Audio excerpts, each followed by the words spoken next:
Amin. Shalom. Selamat pagi Bapak Ibu yang dikasihi Tuhan. Ya, kita sungguh mengucap syukur jikalau pada pagi hari ini ada satu kesempatan lagi bagi kita untuk mendengarkan firman Tuhan. Adapun dasar perenungan kita pada pagi hari ini, kita akan membaca dari 2 Timotius ayat yang ke-7. 2 Timotius 1 ayatnya yang ke-7, hanya satu ayat saja Bapak Ibu.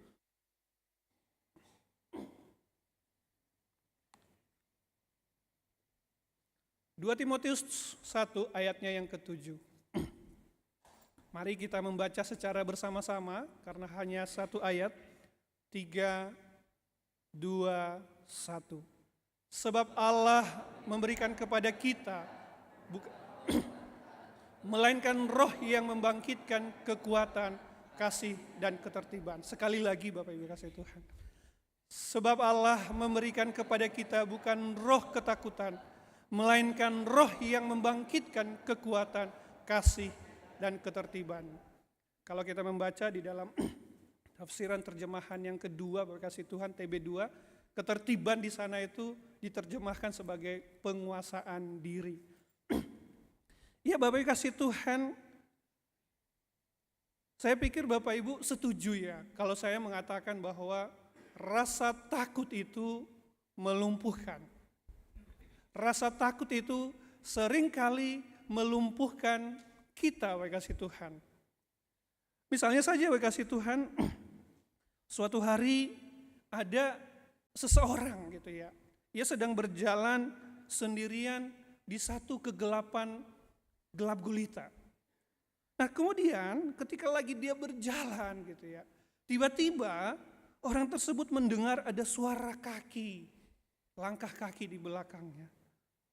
Sepertinya suara kaki itu mengikutinya. Nah kemudian detak jantungnya mulai berpacu. Ini siapa ini belakang? Orang jahat apa bukan? Nah keringat dingin mulai mengucur dari dahi, bahkan mulai membasahi tubuhnya. Ia ingin berlari, tetapi rasanya kakinya seperti terasa kaku, nggak bisa gerak. Ia ingin berteriak, tapi suaranya lengket di tenggorokan. Nah rasa takut menguasai seluruh tubuhnya. Nah kasih Tuhan, ini adalah salah satu contoh rasa takut itu bisa membuat kita tidak berdaya. Rasa takut itu bisa melumpuhkan. Bapak Ibu mungkin pernah menghadapi rasa takut yang seperti itu bukan? Rasa takut yang membuat kita tidak berdaya. Rasa takut yang membuat kita tidak bersemangat. Rasa takut yang membuat kita tidak bergairah. Mungkin ada banyak hal yang kita takutkan atau pernah kita alami sebagai ketakutan.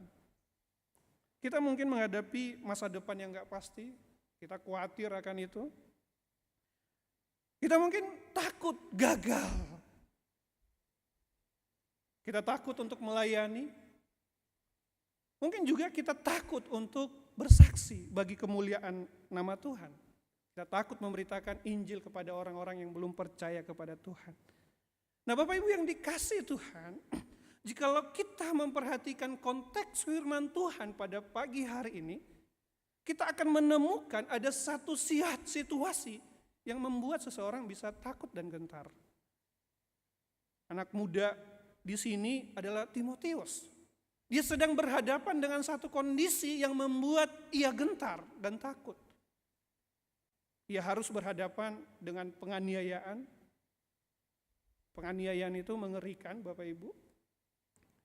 Bahkan bapak rohaninya, yaitu Paulus, itu sudah ditangkap. Dan sebentar lagi Paulus itu akan dihukum mati. Itu memberikan kegentaran. Ia juga harus berhadapan dengan orang-orang yang mengajarkan pengajaran yang menyesatkan. Ia berhadapan dengan masalah internal gereja. Ia berhadapan dengan pemimpin-pemimpin gereja yang meremehkan dan merendahkannya karena ia masih sangat muda.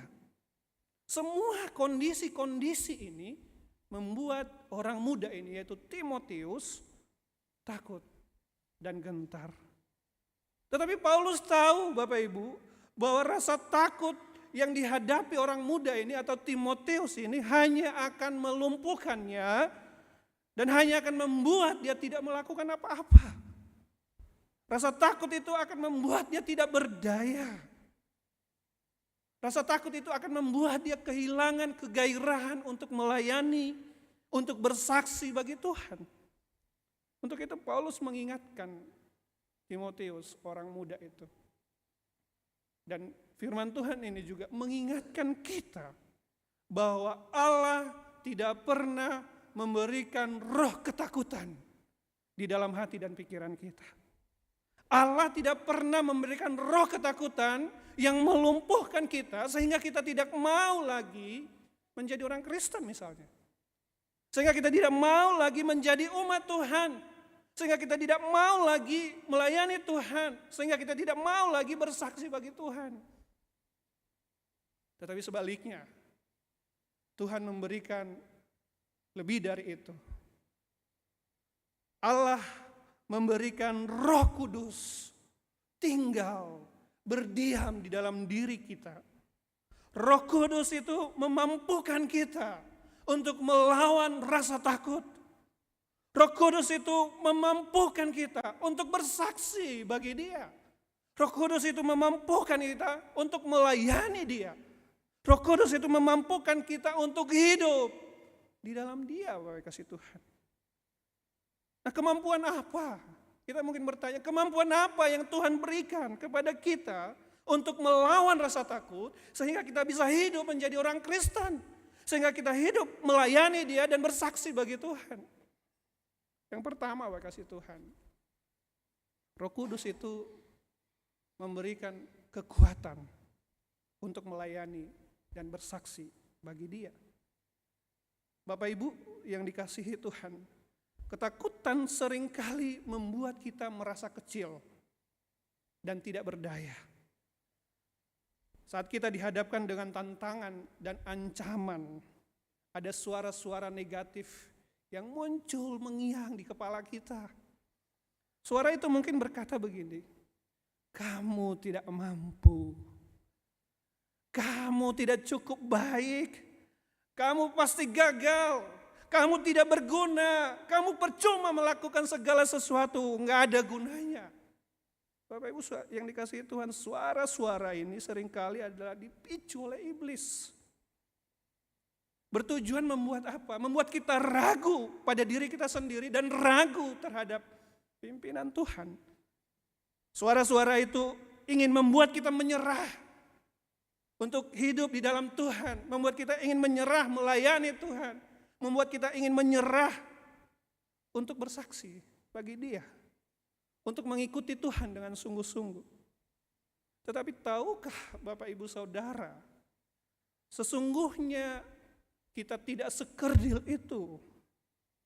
Kita tidak sekerdil ketika iblis membisikkan perendahan kepada diri kita. Mengapa Bapak kasih Tuhan? Karena ada satu kekuatan yang besar, bahkan melebihi kekuatan kita yang menyertai kita. Apa itu? Kekuatan Allah. Kekuatan oleh Roh Kudus.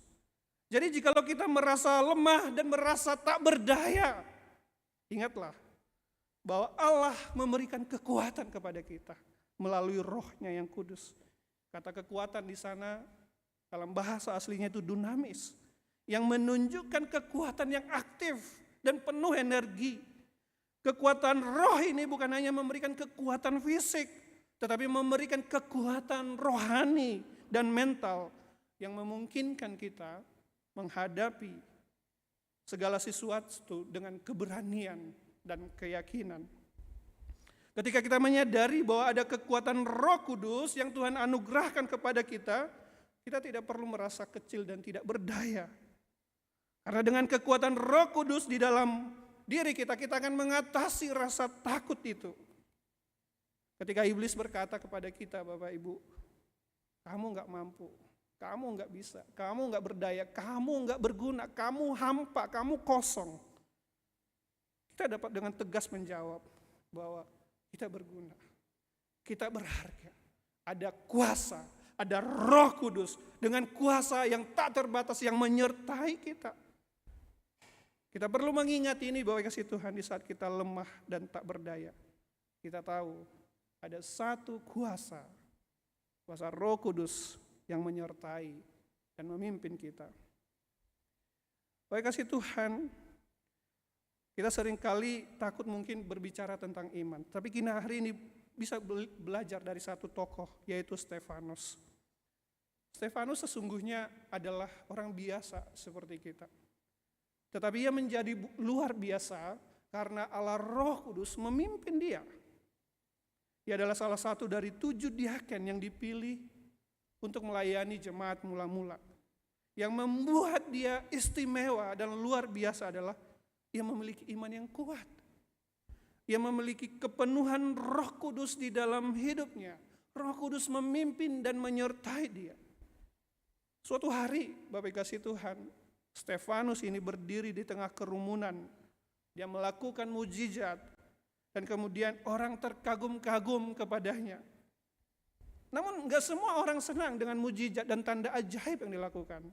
Ada sekelompok orang Yahudi dari berbagai daerah.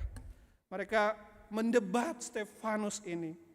Tapi apa yang terjadi? Mereka tidak bisa melawan hikmat dan roh yang ada pada diri Stefanus. Nah, keberanian Stefanus itu mencapai puncak ketika ia berada di hadapan mahkamah agama. Bayangkan situasinya sungguh mencekam sesungguhnya. Ruangan yang dipenuhi dengan orang-orang yang marah, yang siap menghukumnya. Tetapi apa yang dilakukan oleh Stefanus? Dia tidak gemetar ketakutan. Sebaliknya dengan berani ia menyampaikan kebenaran tentang Yesus. Saat Stefanus berbicara, sesuatu yang luar biasa terjadi. Ia melihat ke langit dan melihat kemuliaan Allah. Stefanus bahkan melihat Yesus berdiri di sebelah kanan Allah. Dengan penuh semangat ia menceritakan itu. Sayangnya orang-orang di mahkamah agama itu tidak senang dan menjadi marah. Mereka menyeret dia, membawa dia keluar dari mahkamah agama untuk dilempari. Tapi hal yang luar biasa terjadi. Di tengah rasa sakit, dilempari, dan sebentar lagi dia sekarat akan mati. Apa yang dia katakan? Mungkin kita kalau berada dalam kondisi seperti itu, kita akan mengutuki, kita akan marah. Tetapi pada saat itu, dia berkata, Tuhan, jangan tanggungkan dosa ini kepada mereka. Dengan berani dia mengatakan pengampunan. Dengan berani ia menyampaikan Injil Tuhan. Dan salah satu orang yang menyaksikan pada saat itu adalah Paulus. Yang kemudian hidupnya juga diubahkan oleh Roh Tuhan. Maka kasih Tuhan, kita melihat ada satu kuasa kekuatan yang mampu melebihi penderitaan sekalipun ketika Roh Kudus itu memimpin seseorang. Kekuatan Roh Kudus itu mampu mengalahkan rasa sakit yang ia alami, kasih Tuhan. Baik kasih Tuhan, suatu hari ada seorang ibu. Ia bekerja. Ibu ini adalah seorang ibu muda. Ia bekerja di satu rumah sakit yang sangat besar pada saat itu. Pada saat itu pandemi COVID-19 masih melanda. Dan ketika pandemi itu hidupnya berubah. Tadinya ia begitu bersemangat, sukacita untuk menjadi perawat. Tetapi ketika pandemi itu ia menghadapi ketakutan yang luar biasa. Ia memang memakai perlengkapan dengan baik gitu ya, perlengkapan keamanan kesehatan gitu. Tapi dia ketakutan juga, ia takut terpapar virus COVID. Dia mengalami kelelahan karena pasien itu berdatangan terus-menerus. Dia juga takut itu menularkan keluarganya. Nah, suatu hari dia nyaris menyerah dan tidak ingin untuk lagi bekerja gitu. Dia kemudian menangis di satu sudut loker.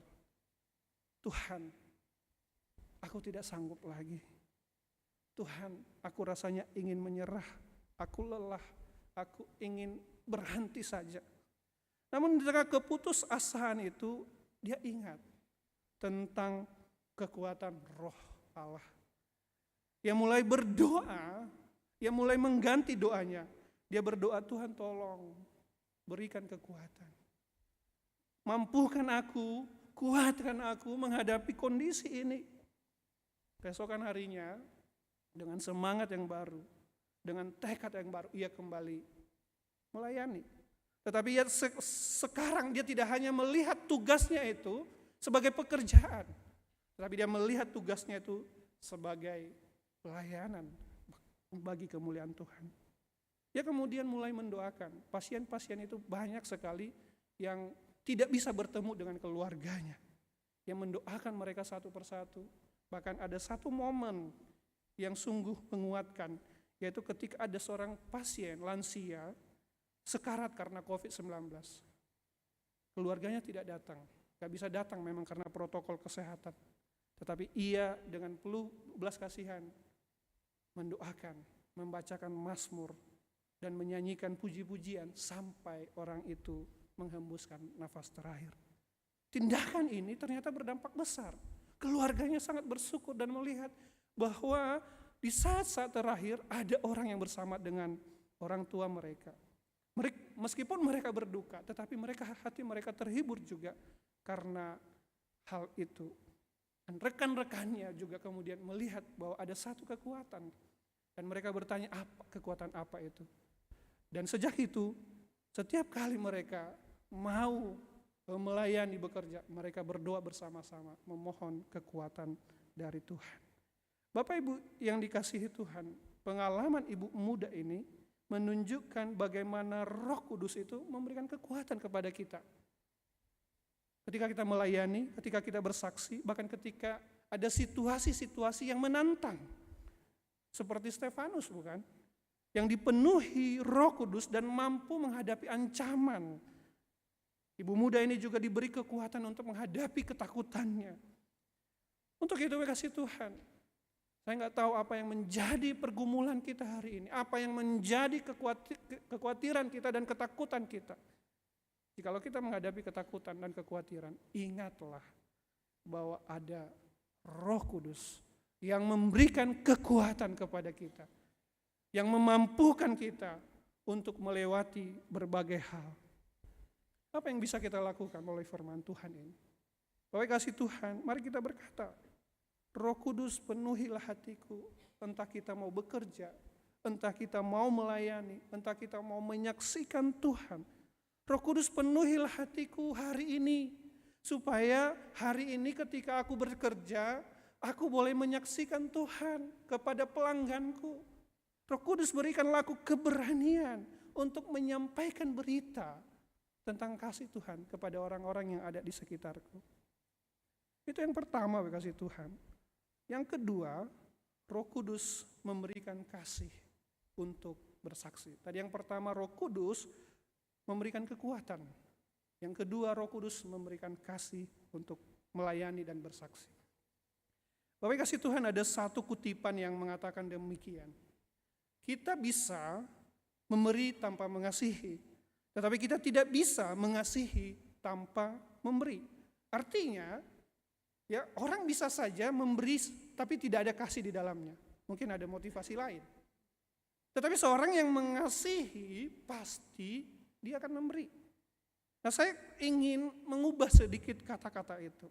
Karena saya pikir ini relevan juga. Kita bisa melayani dan bersaksi tanpa kasih. Tetapi kita tidak bisa mengasihi tanpa melayani dan bersaksi. Artinya apa? Mungkin saja ada orang melayani, tetapi nggak ada kasih di dalamnya. Ada motivasi lain, atau itu hanya dilakukan sebagai rutinitas belaka. Mungkin saja ada orang yang bersaksi, tetapi nggak betul-betul didasarkan oleh kasih. Tetapi orang yang sungguh-sungguh mengasihi Allah, orang yang sungguh-sungguh mengasihi sesama, dia pasti melayani, dia pasti mengasihi. Nah, kasih Tuhan, dan itulah yang dikatakan oleh firman Tuhan hari ini. Sebab Allah bukan memberikan roh ketakutan, tetapi Dia juga memberikan kasih di dalam hati kita. Kasih dalam bahasa Yunani disebut agape. Kita mungkin tahu itu kasih agape itu apa, kasih Tuhan. Yaitu kasih tanpa pamrih, kasih yang melampaui kepentingan diri kita sendiri, Kasih yang mencari kebaikan bagi orang lain di tengah penderitaan. Bagi kasih Tuhan, ketika kita menghadapi tantangan, kita menghadapi kesulitan, kita menghadapi penganiayaan dan penderitaan, biasanya apa yang kita lakukan Bapak Ibu? Ketika kita menghadapi tantangan dan kesulitan, kecenderungan kita adalah cari aman. Kecenderungan kita adalah menghindarinya, Bapak kasih Tuhan. Nah, kasih Tuhan, tetapi firman Tuhan hari ini mengatakan bahwa Allah Roh Kudus memberikan kasih agar kita dimampukan untuk melayani orang lain. Tadi saya sudah sebutkan, Timotius itu berada dalam situasi sulit. Sebagai pemimpin jemaat Efesus, ia menghadapi banyak tantangan, termasuk penganiayaan dari luar dan konflik internal. Nah, di tengah tekanan itu, bisa saja berkata begini, ngapain saya pusing-pusing melayani? Ngapain pusing-pusing saya memikirkan semuanya ini? Saya mending cari aman. Saya mending tidak melayani. Ketika saya tidak melayani kan aman. Enggak ada orang menekan saya. Enggak ada orang memberikan pressure kepada saya. Enggak ada tekanan, enggak ada penderitaan. Dia bisa cari aman. Tinggalkan saja itu jemaat Efesus, jemaat yang bermasalah itu. Gampang, selesai begitu, kasih Tuhan. Tetapi Paulus mengingatkan kepada Timotius bahwa Allah memberikan kasih di dalam hatinya. Kasih inilah yang kemudian mendorong Timotius untuk tidak meninggalkan jemaat itu. Kasih inilah yang membuat dia mampu menghadapi penderitaan. Kasih inilah yang membuat dia menuntun orang-orang yang tersesat itu menuju kepada jalan Kristus. Kasih ini bukan kasih yang muncul dari diri kita, tetapi ini adalah kasih dari Allah. Kasih ada di dalam diri kita karena ada Roh Kudus di dalam diri kita. Kasih itu yang mendorong Timotius untuk terus melayani, untuk terus tinggal, untuk terus ada di sana sekalipun ia menghadapi penderitaan, sekalipun ia menghadapi masalah, sekalipun ia menghadapi kesulitan. Ia tinggal di sana. Karena ada kasih di dalam hatinya. Kasih kepada jemaat-jemaat itu. Paulus pun seperti itu, Pak kasih Tuhan. Dalam surat-suratnya kita melihat bagaimana menderitanya Paulus demi Injil. Dia pernah dipenjara, bahkan ketika menulis surat ini dia dipenjara. Bahkan sebentar lagi akan dihukum mati. Dia niaya pernah. Dia juga pernah hampir mati. Tetapi Paulus itu enggak pernah tinggalkan Injil. Dia rela menyeberangi lautan. Dia rela terkatung-katung di laut. Hanya mau pergi untuk apa? Untuk beritakan Injil. Untuk menyampaikan kabar baik itu kepada orang yang belum percaya dan belum mengenal Tuhan. Bukankah itu yang Kristus lakukan juga Bapak Ibu di dalam hidup kita?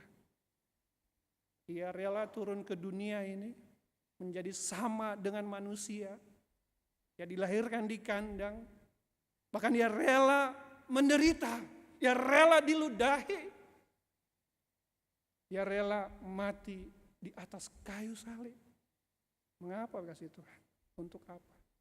Karena Allah mengasihi dan mencintai engkau dan saya. Nah, kasih Tuhan, itulah yang seharusnya juga mendorong kita. Roh Kudus itu mendorong kita untuk mengasihi.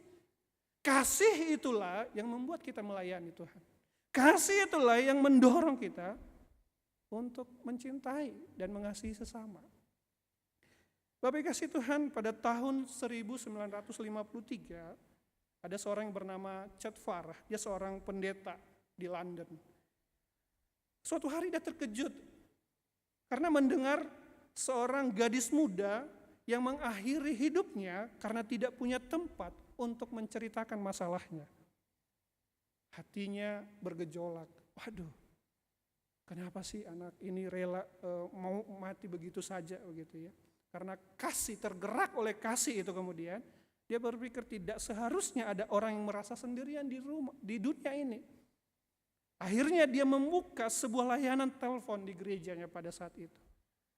Dia menawarkan diri Bagi siapa saja yang membutuhkannya, ia siap untuk mendengarkannya.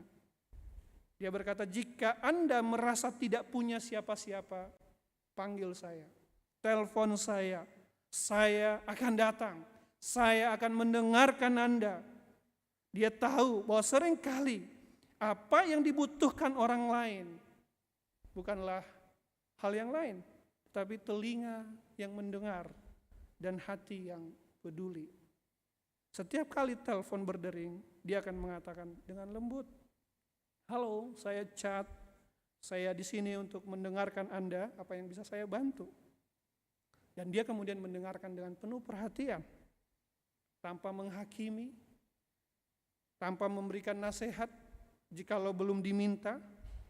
Dengan kasih Kristus yang memenuhi hatinya, Chad ini berusaha memberikan ruang bagi mereka untuk berbicara dan merasa didengar.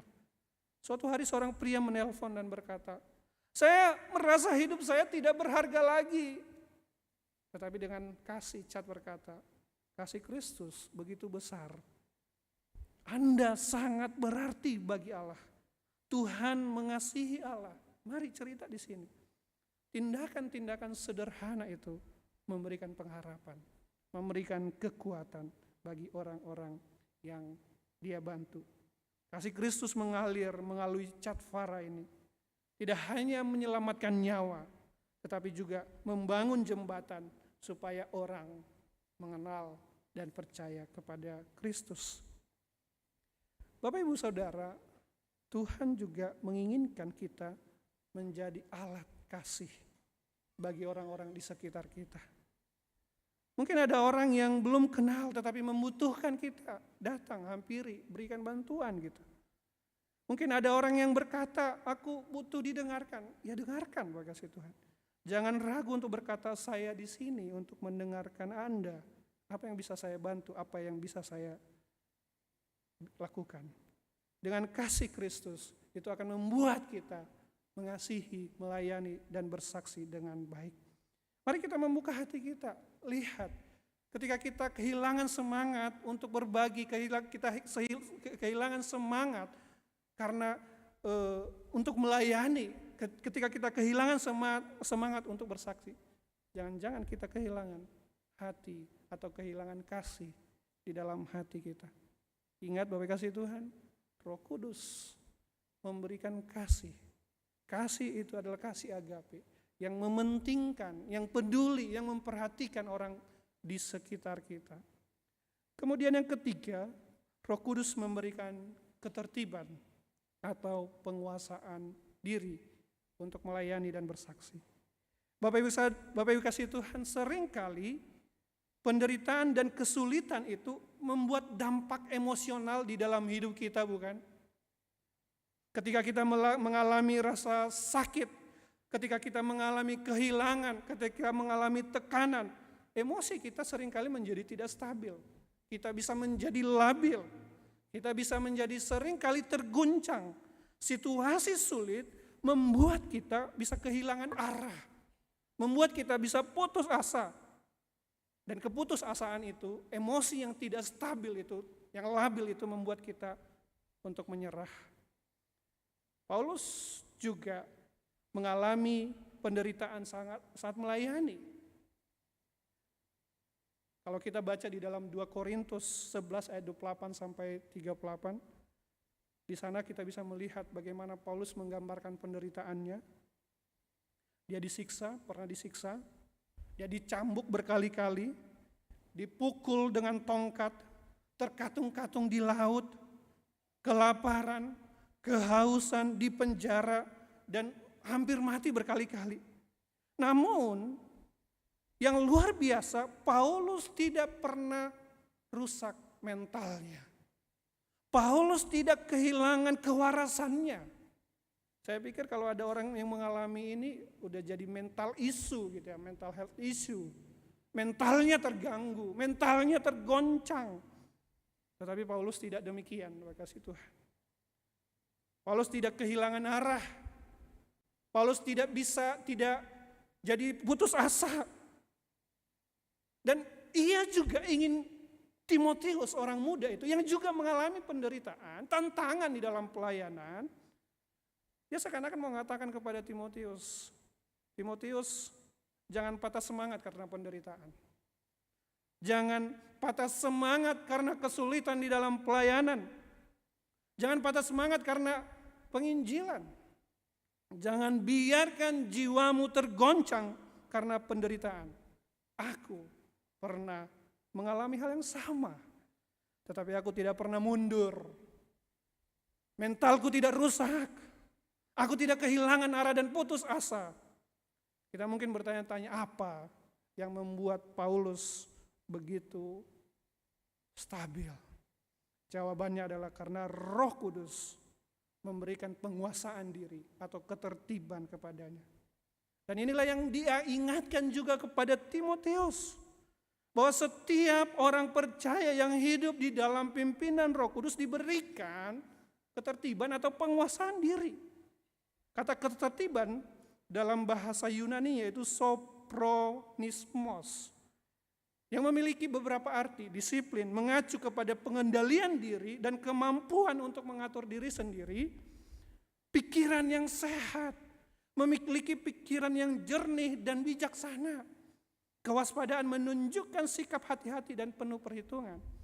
Roh Kudus itu memberikan pengendalian diri, kemampuan untuk berpikir jernih dan tenang, serta bertindak bijaksana, bahkan di tengah badai sekalipun. Dengan kata lain, Allah Roh Kudus memberikan kemampuan kepada kita mengendalikan diri, menjaga fokus, tetap teguh dalam iman, terlepas dari situasi apapun yang kita hadapi. Roh Kudus membuat kita tidak terombang-ambing oleh emosi yang mempengaruhi sekitar kita. Roh Kudus memberikan kita fokus pada tujuan dan panggilan kita sebagai orang-orang percaya, sebagai orang-orang yang melayani Tuhan, sebagai orang-orang yang bersaksi bagi Tuhan. Oleh kasih Tuhan, bayangkan ada seorang kapten kapal yang sedang menghadapi badai besar di tengah lautan. Di lautan itu ombaknya sangat tinggi dan anginnya kencang dan membuat kapal itu bergoyang hebat. Di tengah kekacauan itu para awak kapal mulai panik. Beberapa mereka mungkin berlarian ke sana kemari, tidak tahu mau melakukan apa. Mereka berusaha mencari tempat yang aman, mencari pelampung dan lain sebagainya. Sementara yang lain mungkin berusaha tetap menjaga. Namun di tengah kekacauan itu sang kapten dengan tenang dan dengan lantang berkata, tetap di pos masing-masing, kendalikan layar dan kemudi. Kita harus tetap tenang dan fokus. Seruan sang kapten memberikan pengendalian diri dan juga supaya mereka disiplin di posnya masing-masing. Jangan terpengaruh oleh badai. Tetap di dalam tugas dan pekerjaan masing-masing. Mereka mungkin mulai tenang ketika mengikuti arahan itu. Mereka mulai bekerja sesuai dengan perintah sang kapten. Mereka mulai berkoordinasi dengan baik. Meskipun badai masih mengamuk di sekitar mereka, tetapi mereka bisa melewatinya karena ada ketenangan dan pengendalian diri sang kapten, di mana sang kapten itu menularkan kepada para awak kapal. Baik kasih Tuhan, bukankah hidup kita seperti kapal yang terombak-ambing di tengah badai? Penderitaan, kesulitan, tantangan membuat kita seperti para awak kapal tadi. Kita panik, kita khawatir, kita tergoncang, pikiran kita enggak stabil, kita menjadi labil, dan kita kehilangan arah dan fokus di dalam hidup ini. Kita enggak tahu mau ngapain. Yang melayani mungkin jadi berhenti, bingung mau ngapain, berkasih Tuhan. Tetapi ingat, berkasih Tuhan, berserahlah, bersandarlah kepada Roh Kudus. Roh Kudus itu seperti sang kapten kapal yang memberikan ketenangan, pengendalian, penguasaan diri. Dengan suara tenang dan penuh keyakinan, dia membimbing kita. Tetap di jalur imanmu, kendalikan dirimu, tetap tenang, fokus, Ayo tetap melayani dengan baik. Kita akan melewati ini bersama-sama. Pengendalian diri dan kedisiplinan yang diberikan oleh Roh Kudus di dalam hati kita, itu membantu kita untuk fokus, untuk tetap hidup sebagai orang yang percaya kepada Tuhan. Untuk fokus, untuk tetap melayani. Mungkin ada badai, mungkin ada kesulitan di dalam hidup kita berkasih Tuhan. Tetapi Roh Kudus itu menolong kita untuk menari di atas badai. Roh Kudus itu menolong kita menghadapi badai itu dengan keteguhan hati kita. Sehingga kita tetap setia untuk melayani dan bersaksi bagi Dia. Oleh kasih Tuhan, Tuhan sudah memberikan kepada kita alat-alat untuk melayani dan bersaksi bagi Dia. Pertanyaannya, adakah ketakutan kita untuk melayani Tuhan? Masih adakah ketakutan di dalam hati kita untuk bersaksi bagi Dia? Jikalau Roh Kudus memimpin hati kita, berkasih Tuhan, sesungguhnya ketakutan itu harusnya lenyap. Karena ketakutan itu bukan dari Allah, tetapi Allah memberikan roh kekuatan, menguatkan roh kita. Yang memberikan kasih kepada kita, yang memberikan penguasaan diri kepada kita, sehingga kita bisa bersaksi dan memuliakan Dia. Amin. Mari kita berdoa.